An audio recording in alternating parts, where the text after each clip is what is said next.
Today, I'm testing out two putters that I've been sent by a company called Pisa. These may look like your average putters, but they have a very interesting difference. They have a negative loft, -8 degrees to be precise. They are also USGA certified, so they can be used in professional golf competitions. Some golfers may not realise this, but your traditional putter will likely have a loft of somewhere between +3 and 5 degrees. So to go from this range to -8 degrees is quite a jump. Are they actually any better though? Let's take a look.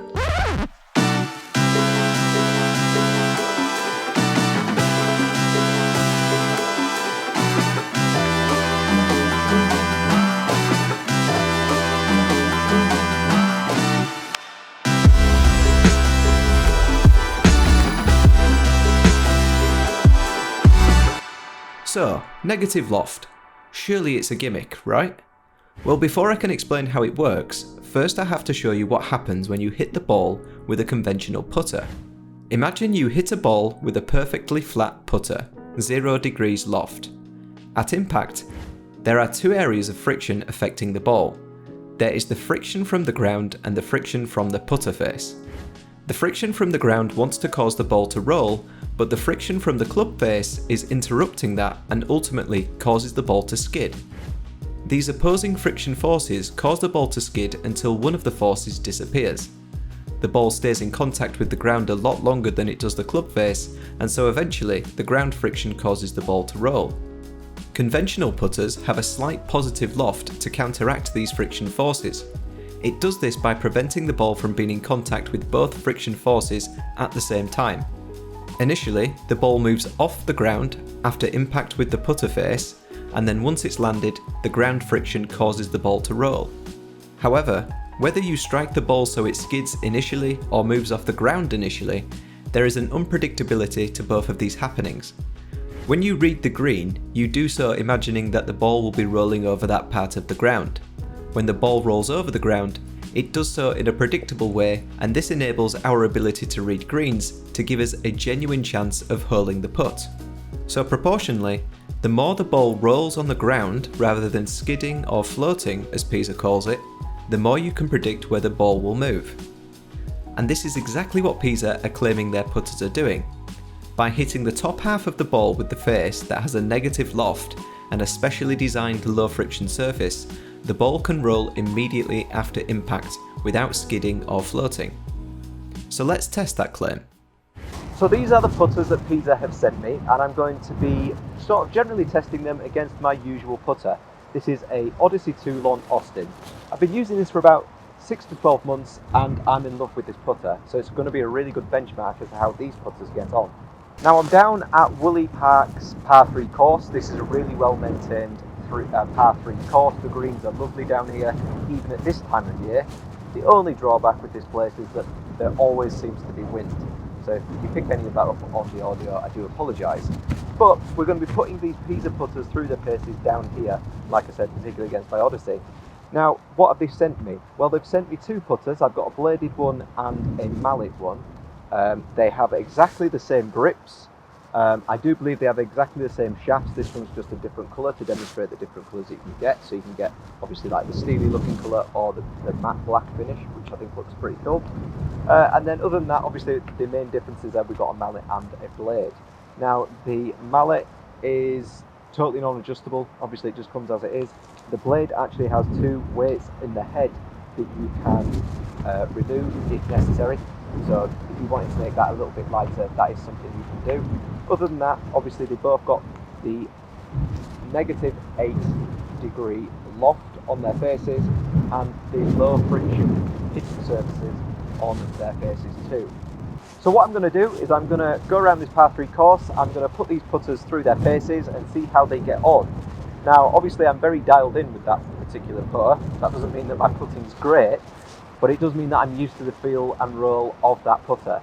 These I'm using for the first time today, so we've got to take that into consideration. But obviously if they perform well under those circumstances, it's even better.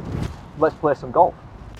So starting with my current Odyssey Toulon putter, this is the putter I use every round at the moment. I've had this club for about 6 to 7 months now. I think I paid £250 for it when I got it at the time, brand new, so it is a very comparable price to the Pisa putters, but obviously you'd expect me to have sort of a base level of skill with this putter, given that I've had it for the length of time that I've had, and obviously had various rounds of golf and practice sessions with it. However, still struggling to hold this putt. Not quite getting that one. So moving on to the Pisa bladed putter, and just to give you a little overview of what this club looks like, it does come with a magnetic head cover with the Pisa brand on it, obviously. It's quite a nice looking bladed putter. I quite like the black shaft that they sent this one in, and the contrasting head. It obviously has that -8-degree loft on it, and you can see the black low friction hitting surface on the front of the putter.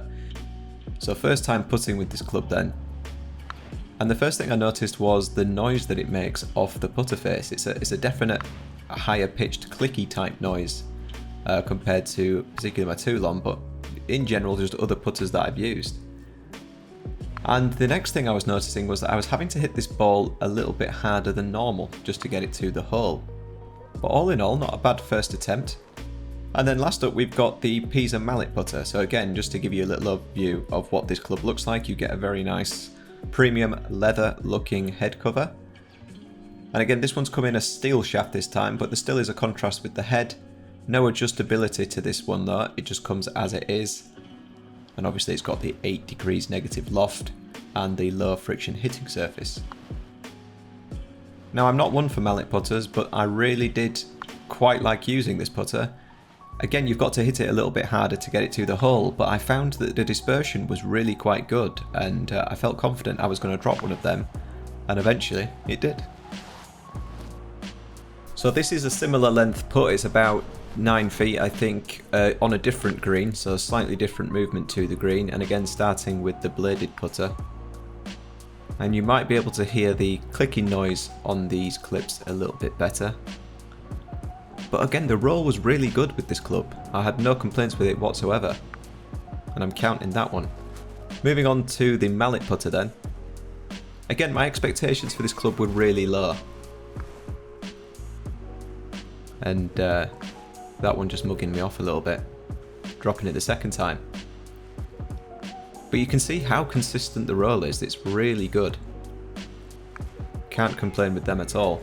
And just to give you some context, this is me using the Toulon on the same putt. Now the biggest thing I noticed here was when I hit a good putt with the Toulon, obviously it's a good putt, but there were times when you hit what you thought were a good putt and they'd come up short or go quite long.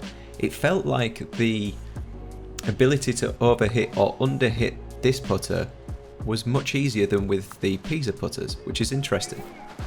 Moving on to another green then, and again starting with the bladed putter. This one is about 8 feet, this putt. And you can see how consistently the ball rolls every time. It just felt it was easy to put it near the hole. And after 5 goes, even though I put them close, I wasn't able to drop that putt. So moving on to the mallet putter.